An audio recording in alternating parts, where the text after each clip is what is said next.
Who owns the risk on any project? Ultimately, it is always the owner. Owners tell themselves stories, well, I've laid off the risk, I've got a fixed lump sum contract, I've got a design and build contract, that's the leakiest bucket in the world. I've got a design, build, finance, maintain project, I've got a P3 project.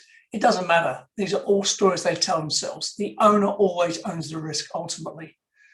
Most construction companies make wafer thin net profits. It's normal for major companies to make 0.5% or 1% net profit. Therefore, there are always incentives for corner cutting, cronyism, and corruption.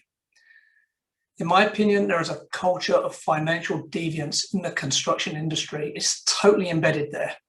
And St. Michael's Hospital in Toronto is a salutary example of this. According to the excellent Globe and Mail reporting, the situation today is this.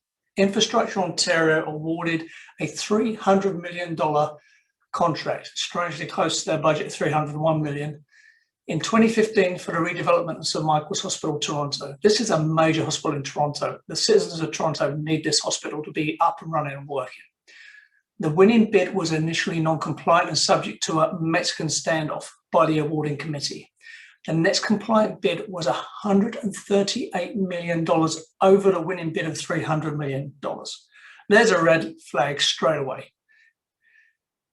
There are ongoing lawsuits regarding alleged graft between and alleged inappropriate communications as well between the construction company CEO and the chief admin officer of St. Michael's Hospital. And there is now recently a $125 million libel case against the Globe and Mail reporters from the construction company following their excellent journalistic investigation. What a mess. But like the sham well, there is more. This thing just keeps on giving. The chief admin officer of St. Michael's Hospital was fired in 2015. The construction company collapsed in 2019. The construction company CEO was fired.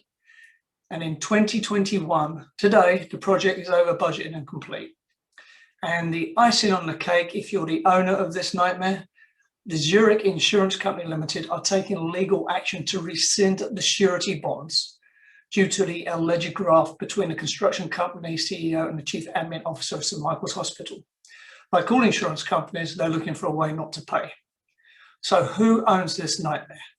The owner, the hospital, and everybody who uses it owns this nightmare. So look, in summary, construction is all risk, no reward. There's no money in it. Everyone is lawyered up and going to court. The project is not complete. And as ever, a construction game is just a shell game. It's all risk, low reward. Why would you play this game? There are no free rides. That low bid you want to take should always be intensely investigated by people with domain expertise.